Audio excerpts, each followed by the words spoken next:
He used to wake up ready to conquer the world. Now, even the smallest task feels heavy. He scrolls through videos, podcasts, motivation hacks, but nothing sticks longer than a day. Here's the strange part. It's not that he's lost ambition.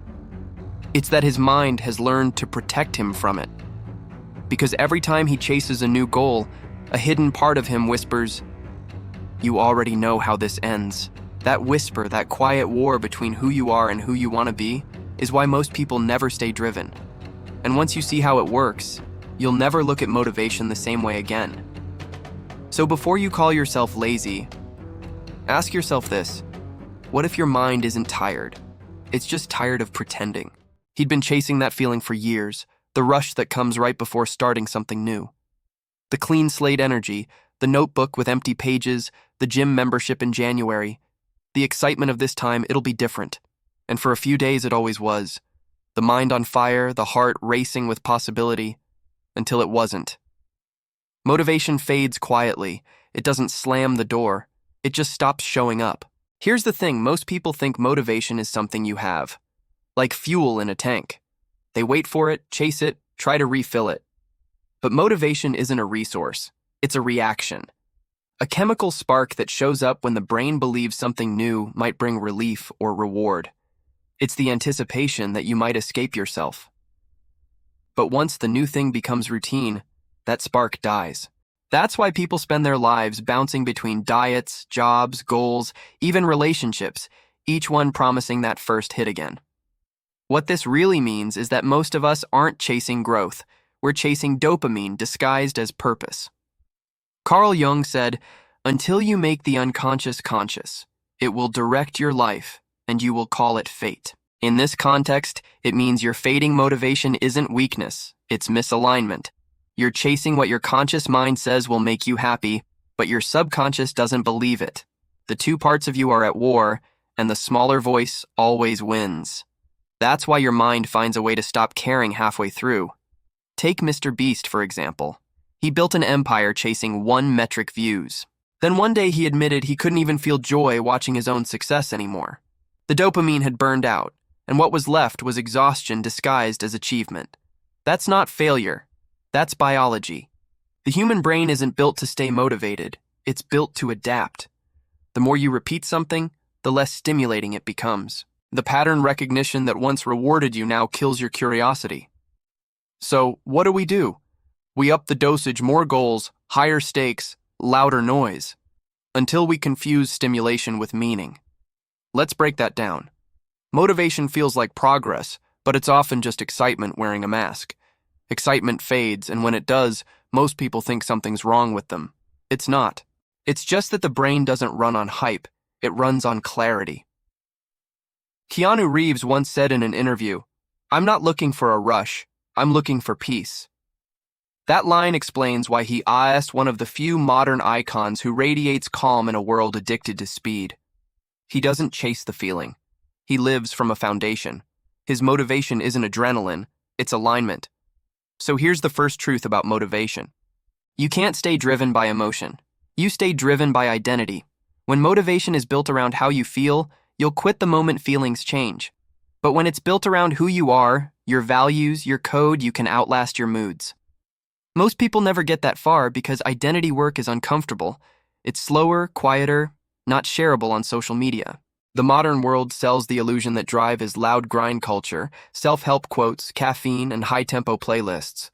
But the truth is, sustainable motivation feels boring because it's stable, and stability rarely trends.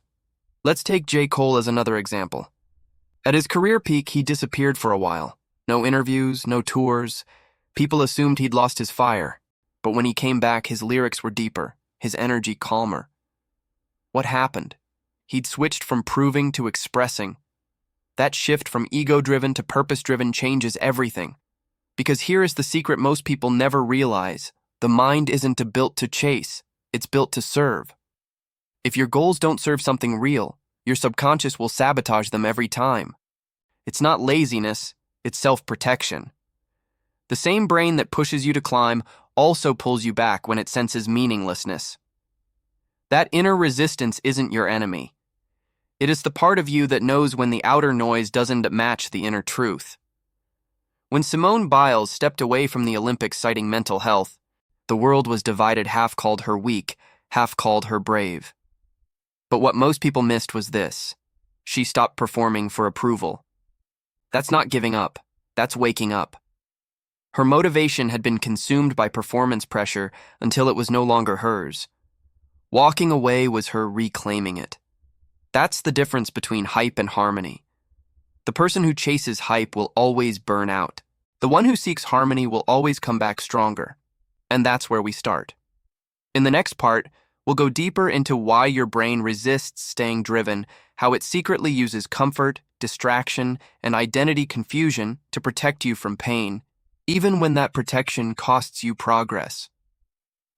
But before we move on, ask yourself this: when the excitement fades, do you still care about what you're doing? Or do you just miss the feeling of being excited? Let's get real for a second. You've probably told yourself this line before: I just need to stay consistent. But here's the uncomfortable truth. Consistency isn't the real problem. The real problem is resistance. That quiet, invisible force that kills every goal, not by attacking it, but by making you forget why it mattered in the first place. See, your mind isn't one thing. It's a negotiation. On one side sits your conscious self, the part that sets goals, builds plans, and imagines the future. On the other sits your subconscious, older, quieter, wired for survival. And while your conscious mind loves change, your subconscious loves safety. So when you try to change something, even something good, your subconscious doesn't see growth. It sees danger. That's why you can watch motivational videos, feel inspired, make big plans, and then 2 weeks later, that same plan feels heavy, distant, almost irrelevant. It's not because you're broken, it's because your subconscious doesn't believe you yet. Carl Jung described this conflict as the shadow, the hidden, unacknowledged part of the psyche that resists growth because it fears what change might expose. In modern life, the shadow shows up as procrastination, burnout, sudden loss of interest, or the strange guilt that creeps in when you start succeeding. Your mind doesn't sabotage you because it hates progress. It does it because it's scared of transformation. Think of it like this: every time you grow, a part of you has to die. And your mind is built to prevent death, even the metaphorical kind. When you start acting like the person you want to become, your old self feels threatened. So it fights back not through logic, but emotion. Doubt, anxiety, fatigue, they're all tools of self-preservation. That's why most people mistake fear for laziness. But fear isn't, I don't want to do it. Fear is, if I do this, I might lose who I am. Let's break that down with something real. When Simone Biles stepped away from competition, it wasn't weakness. It was her subconscious drawing a boundary between identity and expectation. For years, her motivation came from performance and approval, but once those stopped aligning with her internal truth, her drive collapsed. Because motivation that depends on validation will always expire once the applause fades. Same thing happens with creatives like J. Cole or Rihanna. Both took long breaks from their industries. People called it losing motivation, but it was actually realignment. They'd reached the point where their old definition of success stopped feeding them. Their minds weren't lazy, they were evolving. When your inner world changes but your outer goals don't, you'll always feel stuck. Here's the thing. The human brain can stay driven by what it no longer believes in. That's not weakness. That's psychological honesty. You can fake enthusiasm for a while, but you can't fake meaning. Keanu Reeves is a perfect example of someone who refuses to fight his own psychology. He doesn't chase motivation, he builds routine. That's what makes him consistent. When he's asked about discipline, he often says it's not about feeling inspired. It's about showing up quietly until it feels natural. That's what most people miss. Motivation dies because we try to sustain a peak state instead of building a stable one. We treat drive like caffeine instead of identity. The brain burns out chasing constant novelty because it's designed to notice what changes, not what stays the same. When everything's always intense, the mind dulls its sensitivity, its psychological adaptation. That's why people who constantly push themselves often end up emotionally numb. They're not lazy, they're overstimulated. Their brain has learned that calm equals failure. So when life gets quiet, they panic. Here is what this really means. Staying driven isn't about turning yourself into a machine. It's about understanding when your own mind is quietly asking for stillness. Because the same energy you call lack of motivation might actually be your mind saying, you're chasing the wrong thing again. Rihanna once said in an interview that she used to wake up every day thinking about how to top herself a bigger show, a bigger hit, a bigger moment. Until one day, she didn't feel anything after another success. That emptiness forced her to shift from performer to creator, from chasing to shaping. Her drive didn't die, it evolved. That's the cycle every person faces. Motivation, burnout, meaning, rebirth. Most people quit in the burnout phase because they think something's wrong with them. But that phase is just your subconscious reprogramming itself to chase something truer. And if you ignore that signal, if you force yourself to keep grinding after your meaning has changed, that S when real breakdown happens. Not from failure, but from misalignment fatigue. You're not supposed to stay motivated all the time. You're supposed to stay aligned. Motivation is what starts the fire. Alignment is what keeps it burning. Here's the paradox. The people who stay motivated the longest are the ones who stop relying on motivation altogether. They replace it with clarity. In the next part, we'll break down that clarity, how it's built, how your environment either strengthens or drains it, and how people like Maya Angelou and Tom Holland use small, grounded rituals to keep their inner drive alive when everyone else burns out chasing noise. But before that, ask yourself this. Are you really unmotivated? Or are you just tired of chasing things your soul stopped believing in? Let's strip away the noise for a minute. Motivation feels good, but clarity changes lives. Motivation says, I want to feel ready. Clarity says, I'll start anyway. That's the difference between people who move occasionally and people who move regardless. Here's the thing. Motivation is an emotion. Clarity is a compass. One fluctuates with mood, the other doesn't care what mood you're in. So if you want drive that lasts, stop asking, how can I stay motivated? And start asking, what's worth doing even when I'm not? Every person who sustains greatness eventually learns this shift. The outer world calls it discipline. The inner world calls it peace. Let's look at how this works through people who quietly live it, not just talk about it. Take Keanu Reeves again. He's not loud about his achievements. He doesn't post progress clips or motivational quotes. His entire rhythm is built on clarity. He knows who he is and what matters to him. Good work, kindness, privacy, mastery. Because of that, he doesn't waste mental energy chasing noise. He doesn't need constant stimulation to feel alive. His drive comes from knowing his place in the story. Now contrast that with the average person scrolling through endless self-improvement clips, waiting for the right spark to begin. That's the trap. When you need emotional permission to start, you've already surrendered control. You don't need a rush, you need a reason. Let's break it down. Step 1. Meaning over momentum. People confuse motion for progress. You can be moving non-stop and still be lost. Clarity begins when you ask why not once, but relentlessly. Why do you want this goal? What's underneath it? If the answer is because I should, you're running on borrowed fuel. When J. Cole talks about his creative process, he often mentions going silent, shutting off distractions, until the only voice left is his own. That silence is where clarity lives. Once he finds it, he moves fast, but only because he's sure of direction. Step 2. Routine. Overrushed discipline sounds like a hard word, but all it really means is protecting your energy from randomness. Routine creates safety, and safety frees the brain for deep work. That's why people like Tom Holland thrive despite the chaos of fame. His drive doesn't depend on inspiration, it's built into his lifestyle. He trains, he learns, he rests. The repetition looks simple, but simplicity is what keeps the system alive. Your brain craves predictability.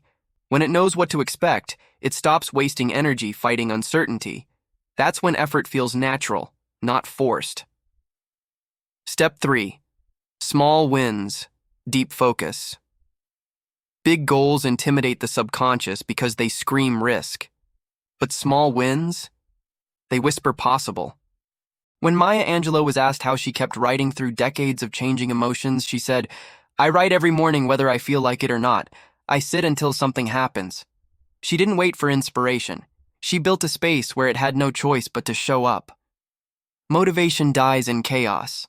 Clarity grows in structure. Step 4. Detach from the scoreboard. If you tie your drive to results, you'll suffocate it, because every result eventually loses its thrill. That's why so many high achievers crash after success. The reward center goes quiet. What keeps them alive afterward is internal rhythm. Rihanna used to define success by chart numbers. Then she switched to building Fenty, a brand built around creativity, inclusivity, and ownership. That pivot wasn't about money, it was about clarity. She found meaning in building instead of performing. That shift is what turned burnout into evolution. So here's what this really means.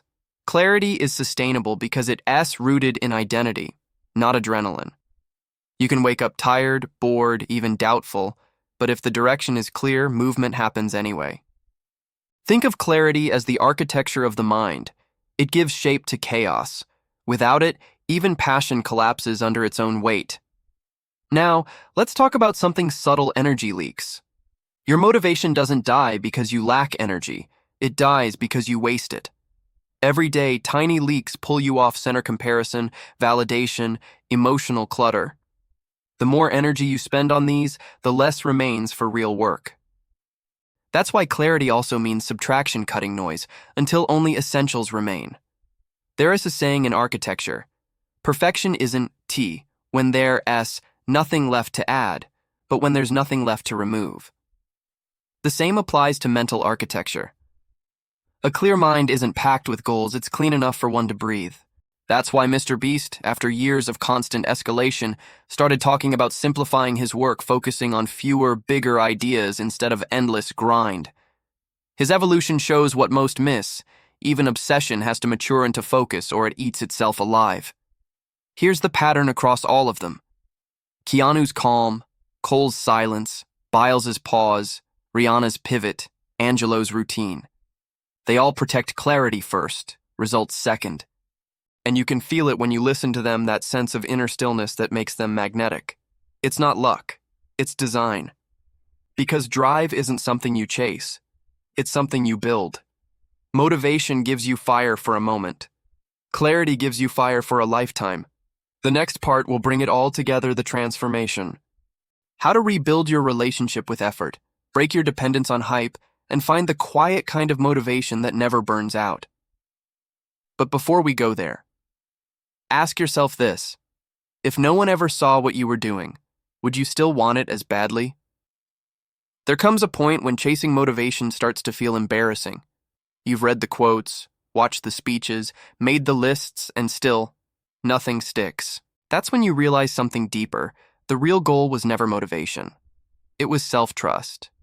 Motivation says, "I'll act when I feel ready." Self-trust says, "I'll act, and readiness will catch up." And that's where lasting drive is born. Let us talk about that shift, the quiet rebirth that happens when you stop performing ambition and start living purpose. 1. The collapse before the clarity. Every transformation starts with a small death, the collapse of the old script. You lose interest, procrastinate, question everything, and it feels like failure. But what's really dying is the version of you that needed hype to move. Simone Biles said she had to step away to listen to herself again. That's what the collapse really is. Silence returning after too much noise. Most people panic in that silence. They rush to fill it with new goals, new distractions, new hustle. But if you can sit inside it just long enough, you start hearing something subtler: your own rhythm. That rhythm is where motivation transforms into devotion. 2. The return of simplicity. Here's the thing. Drive doesn't disappear. It gets buried under excess. The expectations, the pressure, the identity armor. Peel those off and what's left isn't emptiness, it's focus. Maya Angelou called it the courage to create regardless of applause. That line captures the essence of quiet power. When your reason becomes internal, the outside world loses control over you. Think about Tom Holland. He doesn't need chaos to stay sharp. His consistency comes from small, repeatable rituals that anchor him. No dramatic reinventions, just steady growth. That's what rebirth looks like in real time. Nothing flashy, just peace that compounds. 3. The ego's last trick. Even after finding clarity, the ego tries to sneak back in. It whispers, "You're falling behind. You should be doing more."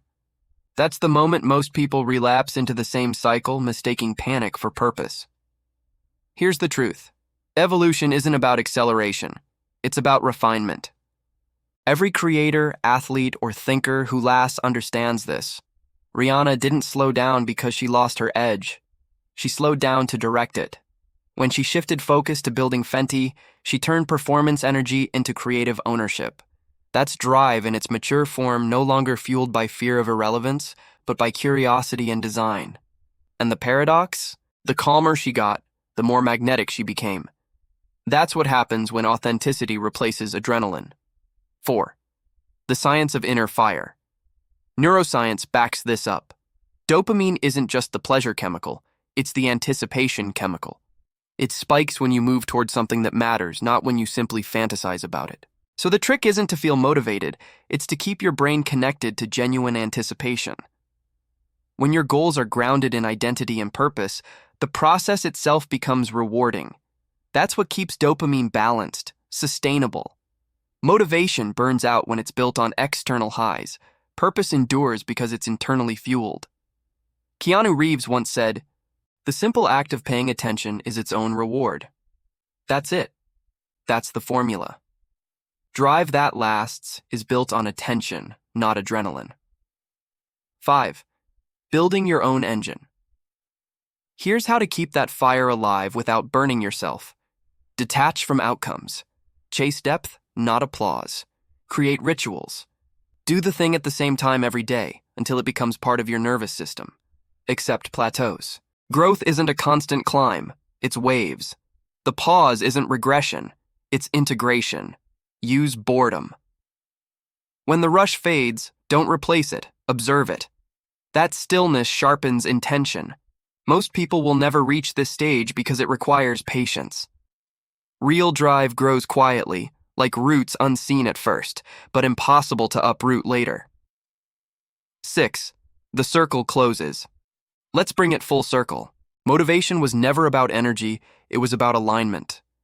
Every time it faded, your mind was asking, "Is this still me?"